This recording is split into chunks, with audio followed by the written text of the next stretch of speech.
நாடொன்றின் முன்னேற்றத்திற்கும் வளர்ச்சிக்கும் பொது போக்குவரத்து துறை தன்னிறைவை பெற்று விளங்குவது இன்றியமையாதது. பொது போக்குவரத்து துறையில் குறிப்பாக பஸ் போக்குவரத்தின் மூலம் பெறப்படும் வருமானம் அரசாங்க வருமான மூலங்களில் முக்கியம் பெறுகின்றது. மன்னார் பிரதான பஸ் தரிப்பிடத்தில் சில புதிய பஸ்கள் சேவையில் ஈடுபடுத்தப்பட்டுள்ள போதிலும் பஸ் சேவைகளை உரிய முறையில் முன்னெடுப்பதில் பல்வேறு சிரமங்களையும் கஷ்டங்களையும் எதிர்நோக்க நேரிடுவதாக பஸ் ஊழியர்கள் குற்றம் சாட்டுகின்றனர்.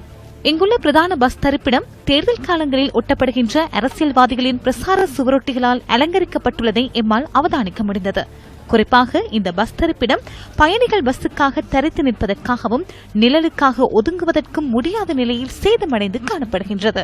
இந்த நிலைமையின் கீழ் இலங்கை போக்குவரத்து சபை பஸ்களில் பணிபுரியும் சாரதிகளும் நடத்துனர்களும் தமது வாழ்வாதார தொழிலை முன்னெடுப்பதில் அசௌகரியங்களை எதிர்நோக்கியுள்ளனர். அவர்கள் தொடர்பில் அந்த பிரதேசத்தைச் சேர்ந்த மக்கள் பிரதிநிதிகள் அசமந்த போக்கையை கடைபிடித்து வருவதாக பஸ் ஊழியர்கள் ஆதங்கம் தெரிவிக்கின்றனர். பகல் வேளைகளில் சீரற்று காணப்படும் இந்த பஸ் தரிப்பிடம் இரவு வேளைகளில் கழுதைகளின் நடமாட்டம் மிக்கதாக காட்சியளிக்கின்றது. தேர்தல் காலங்களில் பல்வேறு வாக்குறுதிகளை வழங்கும் பிரதேச மக்கள் பிரதிநிதிகள் தமக்கு அமைச்சு பதவிகள் கிடைத்ததும் வாக்களித்த தமது மக்களினதும் பிரதேசத்தினதும் பிரச்சினைகள் தொடர்பில் பாரமுகமாய் இருப்பது ஏன்?